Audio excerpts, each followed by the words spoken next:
अनुराग, यहाँ पर जैसे ही रुझान आ रहे हैं और उसके बाद लगातार कांग्रेस ऑफिस में खुशी की लहर दौड़ गई है और यहाँ पर लगातार कार्यकर्ता कोई मिठाई लेकर आ रहा है, कोई कांग्रेस के पार्टी के नारे लगा रहा है, सोनिया गांधी जिंदाबाद, राहुल गांधी जिंदाबाद। तो ये साफ बात है कि 8 साल बाद कांग्रेस के इस दफ्तर में खुशी की लहर लौटी है। तो इनकी बाँछें खिल गई हैं।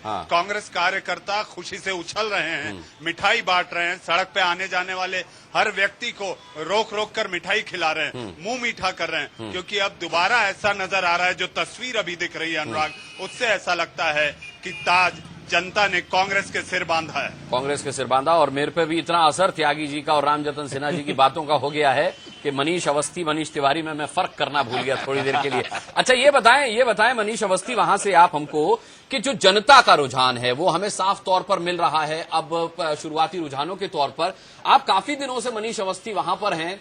सवाल ये उठता है कि दामन किसी का साफ नहीं है। अगर कांग्रेस इतनी भारी बढ़त बना रही है तो इसकी वहां पर सबसे बड़ी वजह क्या मानी जा रही है? अगर बीजेपी पीछे छूट रही है तो इसकी सबसे बड़ी वजह वहां आपको क्या दिखाई दी? कांग्रेस जिस तरीके से आज खुशी में अपने आप को पा रही है, उसकी सबसे बड़ी वजह है बीजेपी से येदियुरप्पा का अलग होना।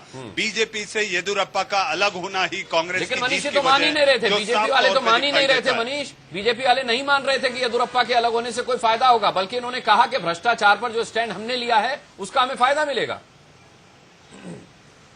देखिए, जाहिर सी बात है, रस्सी जल गई पर बल नहीं गया। यही होता है राजनीति में। 2 दिन पहले, मतदान के पहले, मैं जिस भी पार्टी के नेता से बात कर रहा था वो यही कहते थे, अनुराग, अपने मुंह मियां मिट्ठू की सरकार मेरी बन रही है। लेकिन राजनीति जमीनी हकीकत को देखकर होती है। जनता ने यहाँ पर ये नहीं कहा जा सकता कि कांग्रेस की नीतियों के चलते कांग्रेस के सिर ताज बांधा है। ताज बंधा है येदियुरप्पा के अलग होने से। और इसी बात को सूंघते हुए कांग्रेस के लिए ये खुशी की वजह जरूर हो सकती है, को जोड़ दीजिए, तभी फिगर बहुत उपाध्यक्ष के बाद ये पहली जीत है। रामजतन जी, ये आपको मानना होगा कि येदियुरप्पा अगर अलग नहीं होते तो आपके लिए ये मौका आना इतना आसान नहीं होता। एक चीज मैं कहना चाहूंगा मनीष जी, एक चीज मैं कहना चाहूंगा बताएं आपसे। पिछले चुनाव में हम लोगों का 1% वोट ज्यादा था, सीट कम थी हमारी। इसका मतलब कर्नाटका की समझदार जनता, कर्नाटका की पढ़ी लिखी जनता विकास चाहती थी, इसलिए 1% वोट हमें ज्यादा दिया।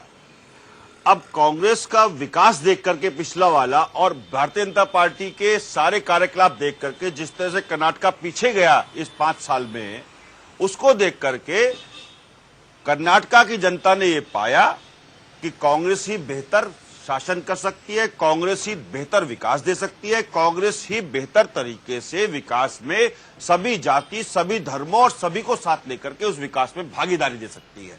तो इसीलिए कर्नाटका की जनता ने यहाँ पे दिया। नंबर 1। नंबर 2, मैं कहना चाहूंगा आपसे कि प्रदेश में जिस तरह से चुनाव हो रहे हैं, उन प्रदेशों के जिस तरह से रिजल्ट आ रहे हैं, उसमें प्रदेश की जनता का और वो मुद्दे अलग होते हैं। राष्ट्रीय चुनाव जब होते हैं, उन मुद्दों पर प्रदेश की जनता ये देखती है किसका शासन बेहतर है, कौन विकास के करीब है, कौन विकास पे सबको साथ लेकर चल सकता है। त्यागी जी, मैं आपसे आग्रह करूंगा कि आपकी जीत के लिए आपको श्रेय येदियुरप्पा को भी देना चाहिए। बहुत दूर दूर बैठे हैं मनीष, ये यहाँ पर स्टूडियो में, नहीं तो मैं हाथ मिलवा देता दोनों के।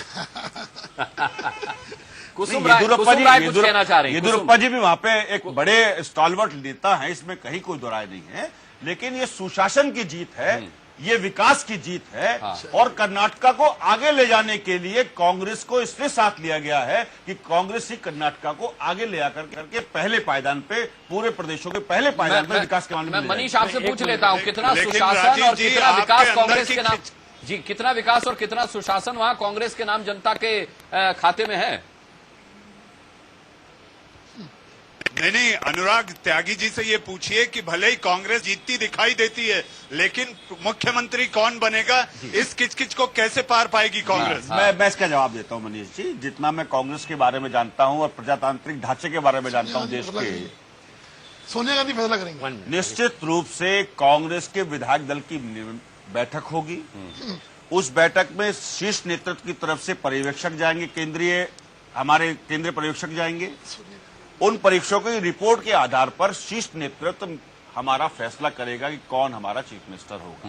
प्रजातांत्रिक ढांचा जो है, संसदीय प्रणाली है इस देश में, हमारे चुने हुए विधायक गण बैठक कर करके अपने नेतृत्व को चुनेंगे और शीर्ष नेतृत्व को वो चीज हमारे केंद्रीय पर्यवेक्षक अवगत कराएंगे। लेकिन